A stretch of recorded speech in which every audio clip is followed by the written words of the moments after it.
And we are very pleased to welcome Roger Clemens back to Mike and Mike in the Morning. So, Roger, the last time you answered questions in public was in front of Congress in February of 2008. Why now? Why are you speaking out today?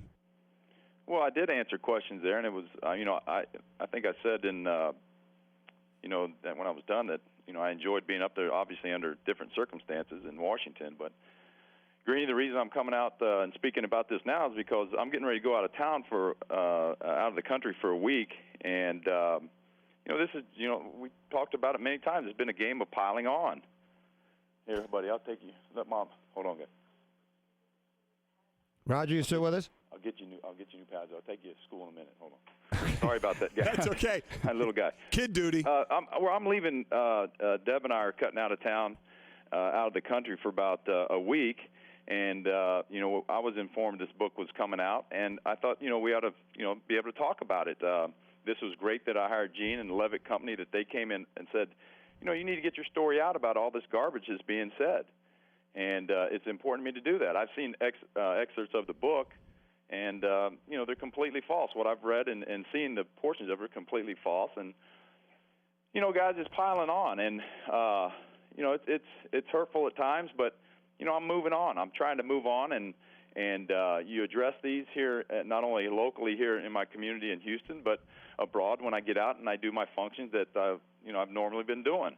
Okay, let's get to some of these things and get some of your answers for them. Prosecutors have drug paraphernalia provided by Brian McNamee reportedly containing your DNA, evidence of performance-enhancing drugs. What's your response to that? Impossible, because he's never given me any. It's as simple as that. He's never given me HGH or any kind of performance-enhancing drug, so it's impossible. Have you been asked to supply a DNA sample? I have, and I did it right out of the gate willingly. Everything that they've asked, we've done. Have you been summoned to appear before a grand jury in D.C. regarding any perjury charges? I have not, and Goalie, I would, obviously with the legal stuff going on, as you know, for a year that we've been trying to handle it the right way and go about it the right way. The legal proceedings are still going on. So,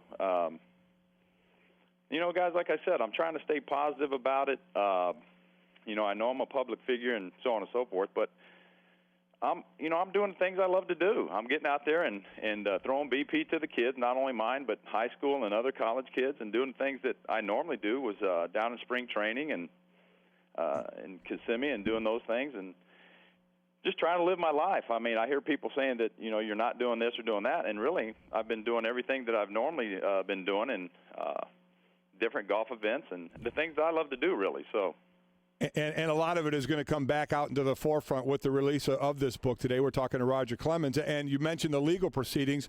Much of your defamation action against Brian McNamee has been thrown out of court. What's your reaction to that? Well, we're still dealing with that right now. I know that, Rusty and his team and the guys that I've talked to are still dealing with that, that side of it. So I'm going to let them handle it. And,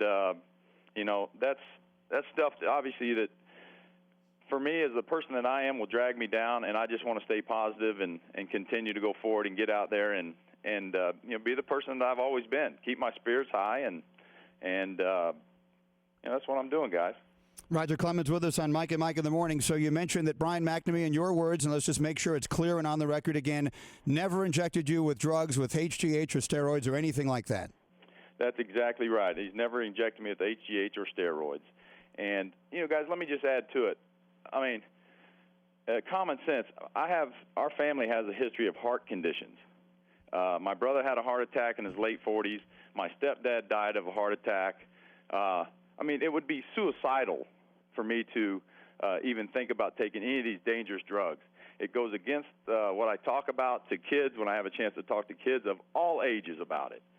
So, like I said, it's really disheartening. I don't want to say that I have to put my guard up more around people because, I'm not that kind of person. I'm an outgoing person. Obviously, you don't see that on the field. When I'm out on I'm out there on the mound.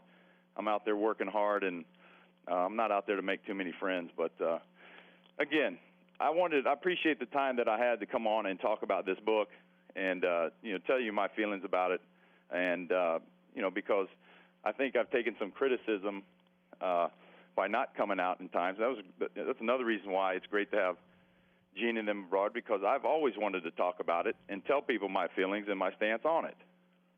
All right, so let's get to a little bit more of this then. Both Andy Pettit and Chuck Knobloch testified that Brian McNamee was telling the truth with regard to giving them performance-enhancing drugs. And Andy Pettit further said that you and he discussed this back a long time ago. What's your reaction to that? Well, Greeny, my reaction is just the same as before. Andy misremembers. And there's only been a couple times that I've been in contact with Andy since then because of the legal issues. And we'll just, we'll let that play out. We'll let that play out. That's all I can say about it. But what is your relationship with Andy Pettit now? I still consider Andy a friend. But do you speak regularly? I mean, you say you've talked to him a few times. Have you discussed this issue with him since his testimony? I have not. We basically talked about that he'll be a center point, and he agreed. But we don't get into that. I asked him how he's feeling.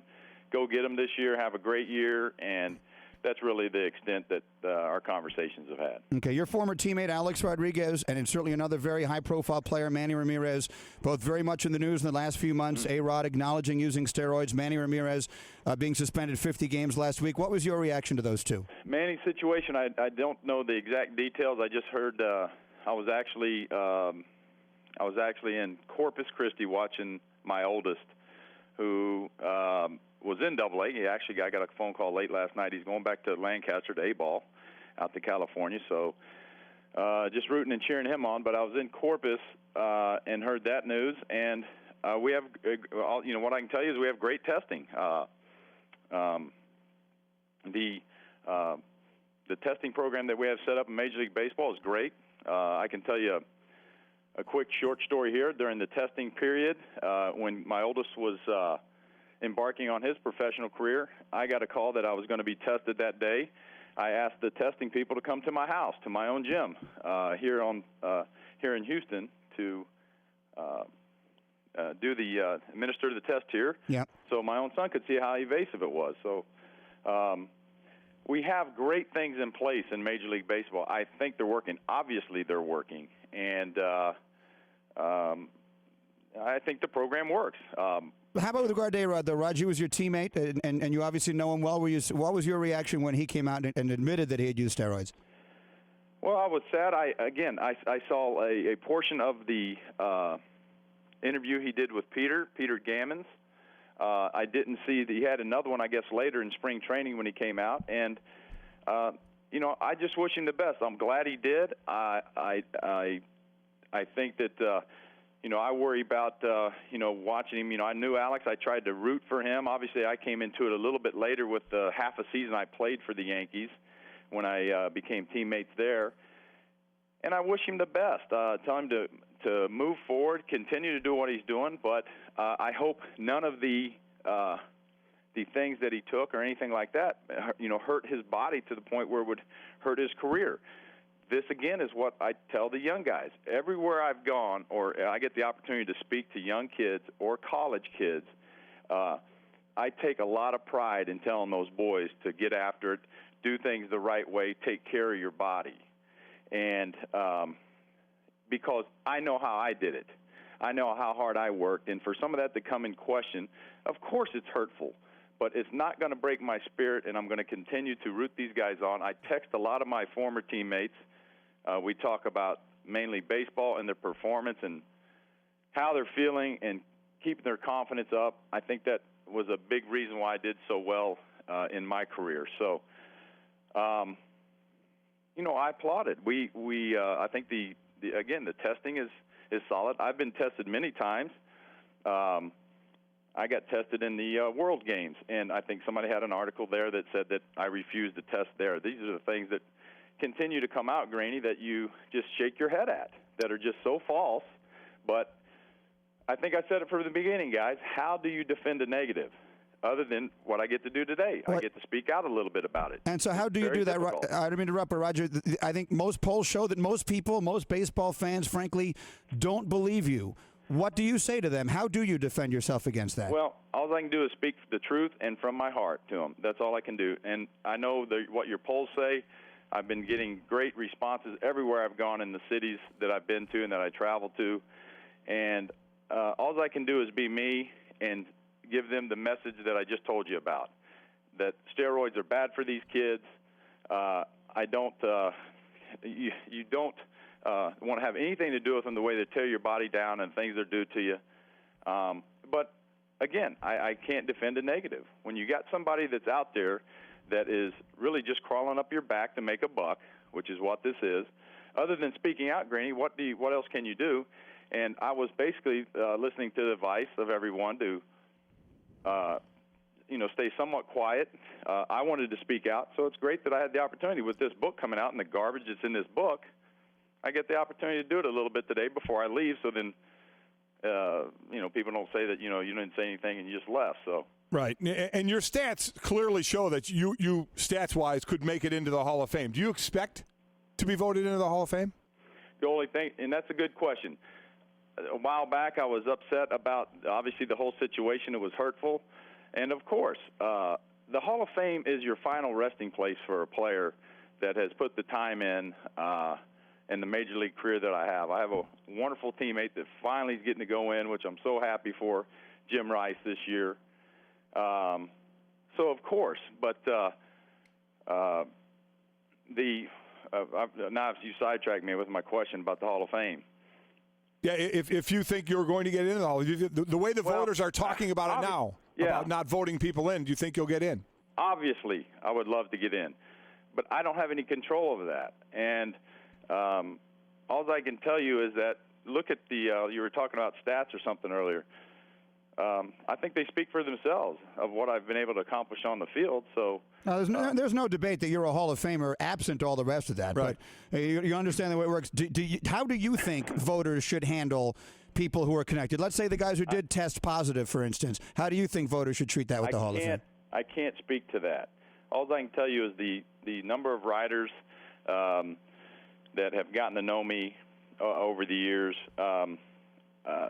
Not only as a person on the field, the competitor that I am on the field, but the person I am off the field, guys. That's all I can speak to, because I know nothing else.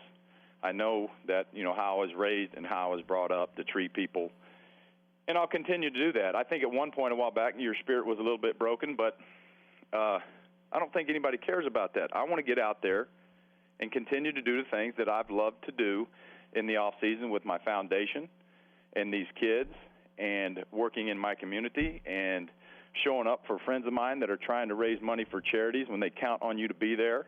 And they ask you to come, whether it be a banquet or auction you off for a dinner or a golf trip or whatever it might be.